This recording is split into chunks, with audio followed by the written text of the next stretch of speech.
GK की कुछ questions के अपन विस्तार के साथ चर्चा करने वाले हैं और ये सारे क्वेश्चन वही हैं जो प्रीवियस एग्जाम्स में पूछे गए, मतलब जो पुरानी एग्जाम्स हुई है उसमें पूछे गए क्वेश्चन हैं, तो उनके ऊपर थोड़ा सा ज़्यादा फोकस करिएगा। हर क्वेश्चन को यहाँ पर विस्तार के साथ चर्चा करेंगे ताकि एक क्वेश्चन के साथ आपके बहुत सारे क्वेश्चन कवर हो जाए। एक बात और बता दूँ दोस्तों कि जो साइंस के क्वेश्चन है वो भी हम बहुत जल्दी लेकर आने वाले हैं और सब इंस्पेक्टर के लिए हिंदी के क्वेश्चन की सीरीज हमने चालू कर दी है। हिंदी के ऑब्जेक्टिव की जो हिंदी की ऑब्जेक्टिव सीरीज है वो दोस्तों चैप्टर वाइज होगी और इसमें अपन 30 क्वेश्चन देखेंगे एक वीडियो के अंदर और 30 मतलब कि कम से कम 100 क्वेश्चन उसमें कवर होंगे। 30 ऑब्जेक्टिव होंगे जिसमें कम से कम 100 क्वेश्चन कवर होंगे और सारे क्वेश्चन प्रीवियस एग्जाम्स में पूछे गए होंगे, जिसका लिंक आपको डिस्क्रिप्शन बॉक्स में मिल जाएगा फर्स्ट वीडियो का। वहां से आप सारे वीडियोस देख सकते हैं, प्ले लिस्ट में जाकर भी देख सकते हैं। चलिए शुरू करते हैं आज का वीडियो बिना किसी देरी से। पहला क्वेश्चन है दोस्तों, कुमार गंधर्व समारोह कहाँ मनाया जाता है? आपके पास ऑप्शन है ग्वालियर, दूसरा है इंदौर, तीसरा है भोपाल और चौथा है देवास। तो कुमार गंधर्व समारोह जो है वो कहाँ मनाया जाता है? देवास में मनाया जाता है। जो आपका सही आंसर हो जाएगा वो हो जाएगा देवास में कुमार गंधर्व समारोह मनाया जाता है। कुमार गंधर्व दोस्तों क्या है आपको पता है, प्रसिद्ध गायक थे जिन्हें, अगर कुमार गंधर्व के बारे में अगर थोड़ा बहुत दोस्तों में बताऊं तो इनको पद्म भूषण से सम्मानित किया गया है। पद्म भूषण से सम्मानित किया गया है कब? 1977 में। और दूसरी बात ये दोस्तों, इन्हें पद्म विभूषण भी मिला है 1990 में। 1990 में पद्म विभूषण से भी सम्मानित किया गया है। ये भारत के प्रसिद्ध गायक रहे हैं। अगले क्वेश्चन की तरफ चलते हैं दोस्तों। अगला क्वेश्चन है, नृत्य महोत्सव के लिए कौन सा शहर प्रसिद्ध है? मध्य प्रदेश के 4 शहर ऑप्शन में है। पहला ऑप्शन है ओरछा, खजुराहो, भोपाल और चंदेरी।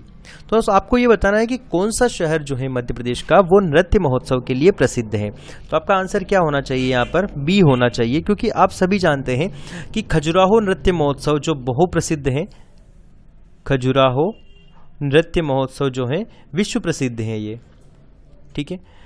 इसके बारे में अगर बात करें दोस्तों खजुराहो नृत्य महोत्सव की, तो सबसे पहला क्वेश्चन क्या पूछा जाता है यहाँ से कि खजुराहो नृत्य महोत्सव का आयोजन, खजुराहो नृत्य महोत्सव का आयोजन किसके द्वारा किया जाता है? तो मध्य प्रदेश कला परिषद द्वारा, मध्य प्रदेश कला परिषद द्वारा खजुराहो नृत्य महोत्सव का आयोजन किया जाता है। दूसरा क्वेश्चन है कि ये कब से शुरू हुआ है? तो शुरुआत कब हुई इसकी? 2010 से शुरुआत हुई है इसकी 2010 से। और कब मनाया जाता है दोस्तों? तो ये फरवरी माह में कब से कब तक? 7 दिन तक ये चलता है, 1 से 7 फरवरी तक। फरवरी माह में 1 से 7 फरवरी तक खजुराहो नृत्य महोत्सव का आयोजन किया जाता है। अगले क्वेश्चन की तरफ चलते हैं दोस्तों। नेक्स्ट क्वेश्चन है, निम्नलिखित में कौन सी नदी का उद्गम स्थल मध्य प्रदेश में नहीं है? किस नदी का उद्गम स्थल जो है वो मध्य प्रदेश में नहीं है? ऑप्शन है चंबल नदी, बनास नदी, तीसरा ऑप्शन है वैनगंगा नदी और चौथा ऑप्शन है आपके पास शिप्रा नदी। तो दोस्तों कौन सी नदी का उद्गम स्थल जो है मध्य प्रदेश में नहीं है? अगर दोस्तों चंबल नदी की बात करें तो चंबल नदी बताओ कहां से निकलती है? चंबल नदी दोस्तों महू के निकट से निकलती है। महू के पास में कौन सी पहाड़ी से? जानापाव पहाड़ी से, ये सब आप जानते ही हैं, जानापाव पहाड़ी से निकलती है। दूसरा ऑप्शन है बनास नदी। बनास नदी दोस्तों मध्य प्रदेश में नहीं बहती है, ये शायद राजस्थान में बहती है। सॉरी, कहाँ से बहती है? राजस्थान से निकलती है। उद्गम कहाँ से होता है बनास नदी का? राजस्थान से निकलता है। वेन जो रेत के लिए प्रसिद्ध है। और वैनगंगा नदी का उद्गम कहाँ से होता है ये आपको पता है? वैनगंगा नदी का उद्गम कहाँ से होता है? सिवनी जिले से होता है। मुंडला गांव है शायद सिवनी जिले में। और तालाब का नाम कौन सा है? रजोला ताल, ठीक है। नेक्स्ट क्वेश्चन है शिप्रा नदी। आप जानते ही हैं शिप्रा नदी इंदौर के पास से उज्जैनी गांव है, कभी आप घूमने गए होंगे तो इंदौर के निकट उज्जैनी गांव से कौन सी पहाड़ी है दोस्तों? तो काकरी बर्डी पहाड़ी से निकलती है। किस पहाड़ी से? काकरी बर्डी पहाड़ी से। तो बताइए दोस्तों इस क्वेश्चन का जो आंसर है वो आपके क्या हो जाएगा? यहाँ पर हो जाएगा बनास नदी। बनास नदी का उद्गम जो है मध्य प्रदेश से नहीं होता है। अगले क्वेश्चन की तरफ चलें। चौथा क्वेश्चन है दोस्तों आपके पास, निम्नलिखित में से कौन सी जगह मध्य प्रदेश में नहीं है? यानी कि आपको उस जगह का नाम बताना है जो कि मध्य प्रदेश में नहीं है। पहला ऑप्शन है असीरगढ़ का किला, दूसरा ऑप्शन है गिन्नौरगढ़ का किला, तीसरा ऑप्शन है मांगी तुंगी और चौथा है गढ़कुंदार। यहाँ पर एक बिंदी आएगी, गढ़कुंदार हो जाएगा ये। क्लियर है? तो आपका आंसर क्या हो जाएगा इसमें? देखो असीरगढ़ का किला कहाँ पर है? असीरगढ़ का किला आपको पता है कहाँ पर है? बुरहानपुर में है। ठीक है। दूसरा है गिन्नौरगढ़ का किला। गिन्नौरगढ़ का किला कहाँ पर है दोस्तों? रायसेन जिले में। आपको शायद याद होगा तो रानी कमलापति से संबंधित है गिन्नौरगढ़ का किला। क्लियर है। अगला क्वेश्चन, अगला है ऑप्शन मांगी तुंगी और नेक्स्ट है गढ़कुंदार। गढ़कुंदार कहाँ पर है? टीकमगढ़ में है। तो दोस्तों ये जो मैंने 3 तो मध्य प्रदेश से संबंधित बता दिए हैं, तो आपका आंसर क्या हो जाएगा? सी वाला मांगी तुंगी। अब पूछ लिया जाए कि मांगी तुंगी कहाँ है, तो दोस्तों ये नासिक में है और नासिक कहाँ पड़ता है दोस्तों? महाराष्ट्र के अंदर। क्लियर है। तो आपका आंसर क्या हो जाएगा? मांगी तुंगी आपका आंसर हो जाएगा। चलिए अगले क्वेश्चन की तरफ चलते हैं दोस्तों। नेक्स्ट क्वेश्चन है दूध लोटावा विवाह किस जनजाति में है? दूध लोटावा, अच्छा दूध लोटावा का मतलब समझा देता हूं मैं दोस्तों कि मान लो ये 2 परिवार हैं, ये मान लो एक परिवार है और ये दूसरा परिवार है। तो यहां से अगर बेटी दी है, बेटी ब्याई है अगर इधर से, तो इधर से भी एक बेटी यहां पर ब्यानी चाहिए, मतलब इस परिवार से ब्यानी चाहिए। तो ये क्या हो जाता है? दूध लोटावा विवाह कहलाता है। तो दूध लोटावा विवाह जो है वो किस जनजाति में है? तो पहला ऑप्शन है भील, गोंड, सहरिया और इनमें से कोई नहीं। तो दोस्तों आपके पास आंसर क्या हो जाएगा इसका? गोंड जनजाति से है। तो दूध लोटावा विवाह किस में है? गोंड जनजाति में है। और जो गोंड जनजाति है दूध लोटावा विवाह किस में करती है? ममेरे या फिर क्या होता है? फुफेरे, ममेरे या फुफेरे भाई से विवाह करवाते हैं। इसमें किससे करवाते हैं? ममेरे या फुफेरे भाई बहनों का विवाह यहाँ पर करवाते हैं। क्लियर है। अगला क्वेश्चन है आपके पास, देख लेते हैं। निम्नलिखित जानकारी पर ध्यान दीजिए, ध्यान देते हैं। चलिए पहला ध्यान देना है अपने को, यह मध्य प्रदेश में केले का सबसे बड़ा उत्पादक है। ठीक है। दूसरा है यह ताप्ती नदी के किनारे है। तीसरा है यहाँ पर विद्युत करघे उद्योग का सबसे बड़ा हब है। यह विद्युत करघे उद्योग का, जैसे हथकरघा होता है जो हाथ से चलते हैं, वो विद्युत करघे में क्या होता है? विद्युत से चलने वाले। तो यह विद्युत करघे उद्योग का सबसे बड़ा हब है। यह कौन सा जिला हो जाएगा? दोस्तों आप थोड़ा सा सोच के बताइए कि ताप्ती नदी के किनारे कौन सा जिला आएगा। आपको थोड़ा सा तो ये सोचना पड़ेगा। ठीक है। ताप्ती नदी आपको पता है शिवपुरी, इंदौर, यहाँ पर तो होती नहीं है। मध्य प्रदेश में केला सर्वाधिक कहां पर उत्पादित होता है? बुरहानपुर के अंदर। तो आपका आंसर क्या हो जाएगा दोस्तों? बुरहानपुर। क्या हो जाएगा? बुरहानपुर में क्या है? केले का सबसे बड़ा उत्पादन होता है। ताप्ती नदी के किनारे भी है और विद्युत करघे उद्योग का सबसे बड़ा हब भी कौन सा है? बुरहानपुर। अगले क्वेश्चन की तरफ चलते हैं। मध्य प्रदेश की कौन सी जनजाति साज वृक्ष और बुरा देव की शराब और मुर्गे से पूजा करती है? बुरा देव या बूढ़ा देव, तो इनकी कैसे पूजा करती है? शराब से और मुर्गे से पूजा की जाती है। इन देवताओं की शराब और मुर्गे से पूजा की जाती है। या साज वृक्ष को आप किससे जाते हैं? साजा। यहाँ पर बेगा जनजाति आएगा इसका आंसर, क्योंकि बुरा देव उनके ही देवता हैं और शराब और मुर्गे से वो करती है। तो साज को आप एक बार चेक कर लेना, ये साजा नहीं होना चाहिए। आई थिंक जब बेगा जनजाति है तो ये साल का वृक्ष हो जाएगा, क्योंकि जो बेगा जनजाति कहाँ पाई जाती है? मंडला जिले में पाई जाती है और वहाँ पर सर्वाधिक साल के वृक्ष पाए जाते हैं। और साल का वृक्ष क्या है? पूजनीय है इनके द्वारा। तो यह साल का वृक्ष आप कर लीजिएगा, इसे आप हटा दीजिएगा। यहाँ पर भी आप थोड़ा सा करेक्शन कर लीजिएगा। तो ऑप्शन है बेगा, भील, कोरकू। तो आपको मैंने बता दिया कि इसका आंसर क्या हो जाएगा? बेगा जनजाति हो जाएगी। नेक्स्ट क्वेश्चन है दोस्तों आपके पास, ठिठुरता हुआ गणतंत्र के लेखक कौन है? ठिठुरता हुआ गणतंत्र के लेखक कौन है? ऑप्शन है जयशंकर प्रसाद, हरिशंकर परसाई, फणीश्वरनाथ रेणु और सुमित्रा नंदन पंत। तो दोस्तों ठिठुरता हुआ गणतंत्र क्या है? ठिठुरता हुआ गणतंत्र दोस्तों हरिशंकर परसाई के द्वारा लिखा गया है। हरिशंकर परसाई के द्वारा लिखा गया है और ये क्या है? एक व्यंग है। व्यंग है। और आपको पता है कि जो हरिशंकर परसाई हैं वो जो है प्रसिद्ध व्यंगकार हैं। ठीक है। तो ये क्या है? ठिठुरता हुआ गणतंत्र हरिशंकर परसाई का ही एक व्यंग है। अगले क्वेश्चन की तरफ चलते हैं। मध्य प्रदेश का क्षेत्रफल कितना है? आपके पास ऑप्शंस लाख हेक्टेयर में दिए हुए हैं। 300 lakh hectare, 305 lakh hectare, 308 lakh hectare या 310 लाख हेक्टेयर। अगर आपको मध्य प्रदेश का एरिया पता है तो आप इसका आंसर लगा सकते हैं। मध्य प्रदेश का एरिया कितना है? 308252। यहाँ पर दोस्तों कहीं कहीं आपको 308248 भी देखने को मिलेगा, 246 या 248 भी देखने को मिलेगा, क्योंकि ये जो किरार घाटी विवाद था, किरार घाटी का जो डिस्प्यूट था उसकी वजह से ये ऐसा होता है। जबकि आप याद रखिएगा 308252। तो यहाँ पर कितना हो जाएगा? 308 लाख हो जाएगा। कितना है एरिया? 308 लाख हेक्टेयर एरिया हो जाएगा। अगले क्वेश्चन की तरफ चलते हैं। अगला क्वेश्चन जो है दोस्तों आपके पास है, मध्य प्रदेश का पहला जीवाश्म राष्ट्रीय उद्यान किस जिले में है? जीवाश्म राष्ट्रीय उद्यान किस जिले में है?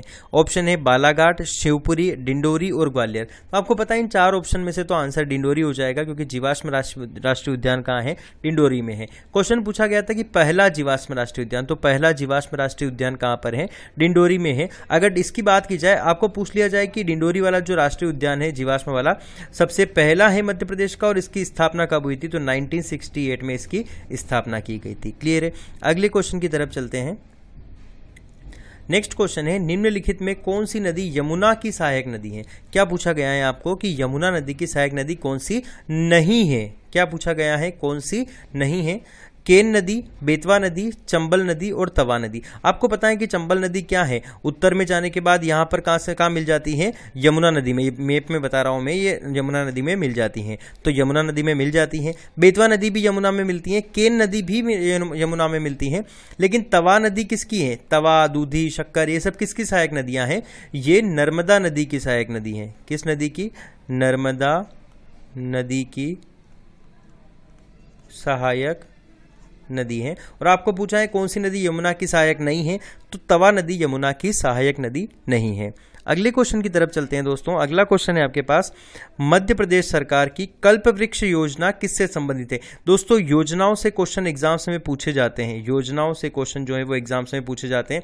तो यहाँ पर मध्य प्रदेश सरकार की कल्प वृक्ष योजना किससे संबंधित नहीं है? ऑप्शन है आपके पास, रेशम के लिए बेहतर गुणवत्ता के कीड़े का प्रजनन, डेयरी और पशुधन का विकास। तीसरा ऑप्शन है अनुसूचित जाति और जनजाति के बेरोजगार युवाओं को खुद का व्यवसाय शुरू करने के लिए रिक्शा और टेम्पो प्रदान किए जाते हैं, और भूमि खरीदने के लिए 10 साल के लिए ब्याज रहित ऋण। अगर दोस्तों मैं यहाँ योजनाओं की बात करूं तो यहाँ पर योजनाएं आपके पास हो जाएगी। जैसे इस क्वेश्चन में क्या दिया गया है दोस्तों, कि इस क्वेश्चन में दिया गया है कल्प वृक्ष योजना, कल्प वृक्ष योजना दिया गया है। तो कल्प वृक्ष योजना किससे संबंधित है? कल्प वृक्ष योजना संबंधित है रेशम के लिए बेहतर गुणवत्ता के कीड़े में प्रजनन। पहली योजना क्या हो जाएगी? कल्प वृक्ष, जो इससे संबंधित है। दूसरी अगर बात की जाए डेयरी और पशुधन का विकास, क्या है? डेयरी और पशुधन का विकास। तो ये योजना किससे संबंधित है? माधव योजना। माधव योजना, माधव योजना किससे संबंधित है? डेयरी और पशुधन का विकास। अगर पूछ लिया जाए एससी और एसटी के जो बेरोजगार युवा हैं उनको खुद का बिजनेस चालू करने के लिए रिक्शा और टेम्पो किस योजना के तहत प्रदान किए जाते हैं? तो इसका आपका आंसर हो जाएगा पवन पुत्र योजना। इसका क्या हो जाएगा? पवन पुत्र योजना। और एक और योजना है भूमि खरीदने के लिए 10 साल के लिए ब्याज रहित ऋण। किसमें? वसुंधरा योजना। जो लोन मिलता है 10 साल के लिए भूमि खरीदने के लिए, ध्यान रखना, तो किस योजना के तहत? वसुंधरा योजना। चलिए अगले क्वेश्चन की तरफ चलते हैं। और नेक्स्ट क्वेश्चन है अपना कि मध्य प्रदेश का राजकीय पुष्प क्या है? सफेद लिली, पलाश, गेंदा और ब्रह्मकमल। तो दोस्तों यहाँ तो आपको पता होगा कि सफेद लिली जो है वो मध्य प्रदेश का राजकीय पुष्प है, मध्य प्रदेश का राजकीय पुष्प है। यहाँ पर दोस्तों पलाश का फूल भी होता है, लेकिन पलाश का फूल किस राज्य का राजकीय पुष्प होता है? उत्तर प्रदेश का राजकीय पुष्प है। साथ ही ये उत्तर प्रदेश के साथ साथ किस राज्य का? झारखंड का।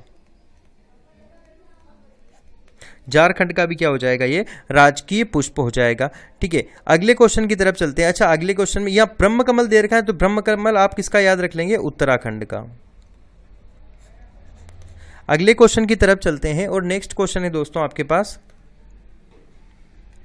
मध्य प्रदेश में कौन सी मिट्टी सर्वाधिक मात्रा में पाई जाती है? क्वेश्चन दे रखा है कौन सी मिट्टी जो है सर्वाधिक मात्रा में पाई जाती है। ऑप्शन है काली मिट्टी, लाल मिट्टी, लेटेराइट मिट्टी और चिकनी मिट्टी। ये तो दोस्तों आपको पता है कि मध्य प्रदेश में सर्वाधिक कौन सी मिट्टी पाई जाती है? काली मिट्टी मध्य प्रदेश में सर्वाधिक पाई जाती है। मालवा का पठार काली मिट्टी के लिए प्रसिद्ध है। अब अगर दोस्तों बात की जाए काली मिट्टी मध्य प्रदेश के कितने क्षेत्रफल पर पाई जाती है? तो 47%, लगभग 47% क्षेत्रफल पर कौन सी मिट्टी पाई जाती है? काली मिट्टी पाई जाती है। चलिए अगले क्वेश्चन की तरफ चलते हैं। और नेक्स्ट क्वेश्चन है दोस्तों आपके पास, महाभारत में चर्मणवती किस नदी को कहा गया है? मतलब किस नदी का दूसरा नाम चर्मणवती है, और चर्मणवती कहाँ से आया? महाभारत काल से आया है। ऑप्शन है क्षिप्रा, चंबल नदी, नर्मदा नदी और बेतवा नदी। दोस्तों यहाँ पर नाम से भी आप बता सकते हैं कि चर्मणवती किस नदी का नाम है? चंबल नदी का नाम। चर्मणवती किस नदी का नाम है? चंबल नदी का अन्य नाम क्या हो जाएगा? चर्मणवती। ठीक है, अगले क्वेश्चन की तरफ चलते हैं दोस्तों। अगला क्वेश्चन है आपके पास Indian Institute of Forest Management मतलब Indian Institute of Forest Management मतलब IIFM कहाँ पर स्थित है? तो IIFM कहाँ पर हो जाएगा दोस्तों? ये हो जाएगा इंदौर, भोपाल, ग्वालियर और छिंदवाड़ा। तो ऐसे जब भी क्वेश्चन आए, आप अगर तुक्का लगाना भी चाहते हैं तो तुक्का आप भोपाल पर लगाएंगे, क्योंकि बहुत सारे जो 99% संगठन होते हैं उनका मुख्यालय कहाँ पर है दोस्तों? अगर मध्य प्रदेश के मुख्यालयों की बात की जाए तो वो कहाँ पर आ जाएगा? भोपाल में। और इसका आंसर, सही आंसर क्या है? भोपाल ही है। अगले क्वेश्चन की तरफ चलते हैं। मध्य प्रदेश में कौन से दो पक्षी उनके खतरे में होने के कारण बहुत सुरक्षा में हैं? मतलब संकटग्रस्त जो दो पक्षी हैं मध्य प्रदेश में, वो कौन कौन से हैं? आपके पास पहला ऑप्शन है सोन और खरमोर, दूसरा है खरमोर और दूधराज, तीसरा है दूधराज और सोन, और चौथा है इनमें से कोई नहीं। तो दोस्तों यहाँ पर आपको याद हो तो सोन घड़ियाल और अभ्यारण्य चलाए गए हैं, खरमोर अभ्यारण्य भी हैं जो नीमच जिले में मालवा के पठार में जो है रतलाम में, और खरमोर जो है संरक्षण केंद्र यहाँ पर बनाए गए हैं, प्रजनन केंद्र भी है इनके। तो जो दो पक्षी हैं वो संकटग्रस्त हैं, वो कौन से हैं? सोन और खरमोर क्या है? दो पक्षी हैं और वो संकटग्रस्त हैं। ठीक है, अगले प्रश्न की तरफ चलते हैं। अगला प्रश्न है आपके सामने, मध्य प्रदेश में 2011 की जनगणना के अनुसार सर्वाधिक साक्षरता किस जिले की है? अगर साक्षरता की बात की जाए दोस्तों तो आपके पास ऑप्शन है जबलपुर, इंदौर, भोपाल और ग्वालियर, लेकिन यहाँ पूछा गया है कि जो सर्वाधिक साक्षरता है वो किस जिले की है? तो जबलपुर जिले में सर्वाधिक साक्षरता हो जाएगी। और जबलपुर की अगर साक्षरता की बात की जाए तो क्या हो जाएगा? 81.07% क्या है? सर्वाधिक साक्षर हैं जबलपुर। और सबसे कम कौन सा हो जाएगा? अलीराजपुर। अगले क्वेश्चन की तरफ चलते हैं दोस्तों। मध्य प्रदेश में कितनी लोकसभा सीटें हैं? ये क्वेश्चन आप बिना ऑप्शन के बता सकते हैं, आपको याद होना चाहिए। 29 लोकसभा सीटें मध्य प्रदेश के अंदर हैं। अगले क्वेश्चन की तरफ चलते हैं। लास्ट क्वेश्चन जो आज का है वो दोस्तों, मध्य प्रदेश में प्रसिद्ध जैन तीर्थ जो है 52 गजा, मध्य प्रदेश का जो प्रसिद्ध जैन तीर्थ स्थल कौन सा है? 52 गजा चूलगिरी किस जिले में स्थित है? तो 52 गजा किस जिले में आ जाएगा दोस्तों? ऑप्शन है बड़वानी, छिंदवाड़ा, सतना और उज्जैन। इसे आप दोस्तों याद रख सकते हैं, ब से 52 और ब से क्या हो जाएगा? बड़वानी। यहाँ से आप इसे डायरेक्ट याद रख सकते हैं। और ये दोस्तों अगर इस मंदिर के बारे में बात करें तो ये 15वीं सदी का मंदिर है। कौन सी सदी का मंदिर है? 15वीं सदी का मंदिर है।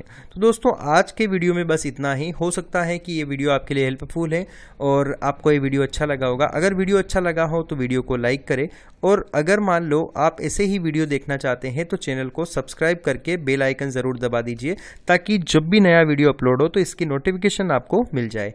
मिलते हैं दोस्तों अगले वीडियो में, तब तक के लिए बाय बाय। लेकिन एक और ज़रूरी सूचना कि अगर आप हिंदी की सब इंस्पेक्टर की तैयारी कर रहे हैं, किसी भी राज्य से हैं, और अगर आप सब इंस्पेक्टर की तैयारी कर रहे हैं और आप हिंदी की तैयारी अच्छे से करना चाहते हैं, तो प्रीवियस ईयर के एग्जाम्स में जो क्वेश्चन पूछे गए हैं उन पर हमारी सीरीज़ चल रही है ऑब्जेक्टिव के लिए, जिसका लिंक आपको डिस्क्रिप्शन में मिल जाएगा।